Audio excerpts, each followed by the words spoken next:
Bismillahirrahmanirrahim. Assalamualaikum. Ketemu lagi dengan JJ Channel. Kali ini saya akan membacakan materi yang ada di WhatsApp yang semoga bermanfaat buat Bapak Ibu semuanya.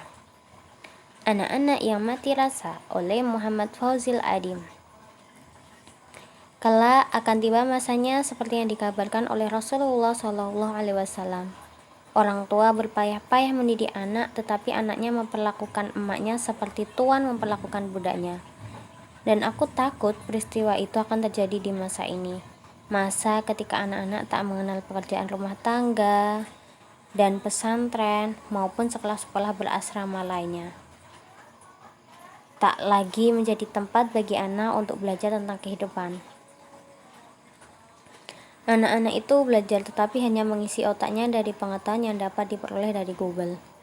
Sementara tangannya bersih, tak pernah mencuci maupun melakukan pekerjaan-pekerjaan fisik lainnya. Sehingga empati itu mati sebelum berkembang. Tak tergerak hatinya bahkan di saat melihat emaknya kesulitan bernafas seumpama orang hampir mati disebabkan ketuaan atau sakitnya kambuh. Tetapi anak tak bergeming membantunya, apalagi berupaya melakukan yang lebih dari itu. Aku termangu mengingat nasihat Rasulullah Muhammad SAW mengenai tanda-tanda hari kiamat. Salah satunya dari hadis panjang yang kali ini kita nukil ringkasnya. Sa'akhbiruka an asyratiha idza waladatil mas'atu rabbataha. Aku akan memberitahukan kepadamu tanda-tandanya jika seorang sahaya wanita melahirkan tuannya. Muttafaqun alaih. Ibunya bukanlah seorang budak, bukan.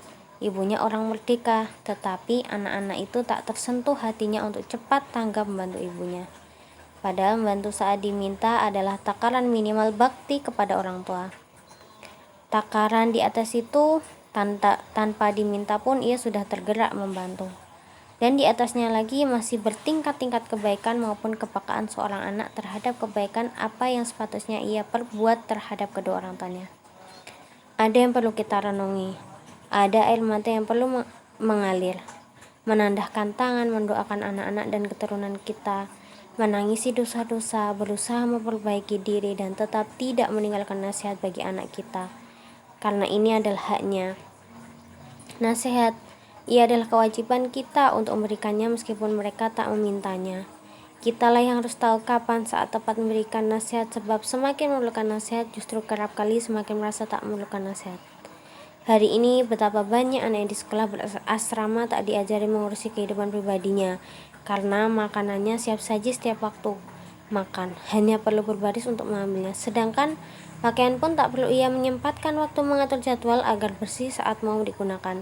Sementara tugas sekolah tetap tertunaikan, tidak terbengkalai.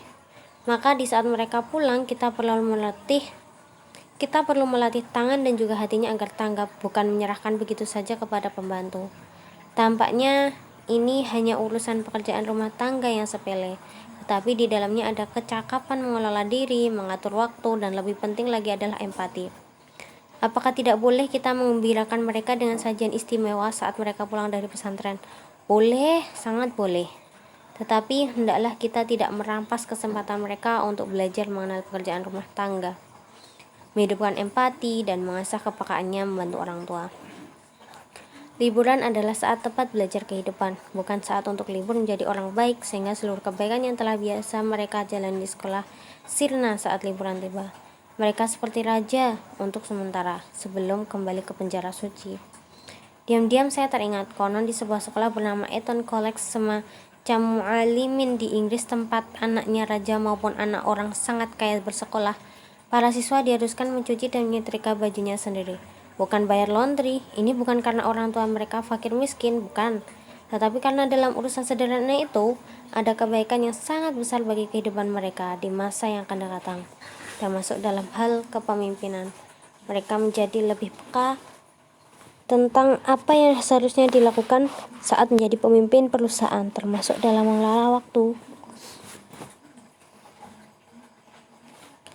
Apa yang dilakukan di Eton College sebenarnya bukan barang baru, tetapi saya merasa perlu menghadirkan Kisah ini selintas hanya untuk menggambarkan betapa anak-anak memerlukan latihan untuk mengasah kepekaannya, menghidupkan empatinya, dan meringankan langkahnya membantu orang tua. Mereka sangat perlu memiliki semua karena dua alasan. Pertama, ketiganya, kepekaan, empati, dan kemauan untuk meringankan langkah sangat mereka perlukan dalam menjalani kehidupan bersama orang lain, baik ketika berumah tangga maupun berdakwah dan mengurusi umat. Artinya minimal semua itu mereka perlukan untuk meraih kehidupan rumah tangga yang baik, tidak terkecuali dalam mendidik anak. Kedua, ketiganya mereka perlukan untuk dapat berbuat kebajikan bagi kedua orang tua, birrul walidain dengan sebaik-baiknya. Dan birrul walidain merupakan salah satu kunci kebaikan yang dengan itu anak dapat berharap meraih ridho dan syurganya Allah Subhanahu wa taala. Allah Azza wa Jalla. Jadi urusan terpenting bukan karena kita kewalahan lalu perlu bantuan mereka, bukan pula karena kita repot sehingga memerlukan kesediaan mereka untuk meringankan tugas-tugas kita, tetapi hal terpenting dari melibatkan anak membantu pekerjaan di rumah dan tanggap terhadap orang tua justru untuk keselamatan dan kebaikan anak kita di masa-masa yang akan datang. Kejamlah orang tua yang tak melatih anaknya untuk berbakti kepadanya hanya karena merasa orang tua tak perlu menuntut anak membantunya. Ingatlah, kita latih, dorong dan suruh mereka agar cepat tanggap dan ringan membantu bukanlah terutama untuk meringankan beban orang tua, tetapi justru agar anak-anak kita memperoleh kemuliaan dan kebaikan di sisi Allah Azza wa Jalla dengan birrul walidain. Sekurang-kurangnya tidak menyebabkan mereka terjatuh pada perbuatan mendurhakai orang tua, dan ini merupakan serendah-rendahnya ukuran. Ada yang perlu kita khawatirkan jika lalai menyiapkan mereka. Pertama, anak merasa berbuat kebajikan kepada orang tua, termasuk membantu pekerjaan di rumah, bukan sebagai tugasnya. Mereka tak membangkang, tetapi lalai terhadap apa yang sepatutnya mereka kerjakan. Ini merupakan akibat paling ringan. Kedua, anak tumbuh menjadi pribadi yang durhaka kepada orang tua, dan karena kedurhakaan itu bersebab kelalaian orang tua dalam mendidik, maka di yaumul qiyamah mereka menjatuhkan orang tua di mahkamah Allah Azza wa Jalla sehingga justru orang yang merasakan azab akhirat. Ketiga, sebagian tersebut dalam hadis di atas, anak-anak berkembang menjadi pribadi yang berbudak orang tua bahkan setelah mereka mempunyai anak. Nauzubillah min zalik. Ada yang perlu kita renungkan tentang bagaimana kita mendidik anak-anak kita. Saatnya kita kembali kepada tuntunan agama ini, bertakwa kepadanya dalam urusan mendidik anak dan berusaha menggali tentang apa saja yang harus kita bekalkan kepada mereka. Tulisan ini dimuat di majalah Hidayatullah edisi Desember 2019.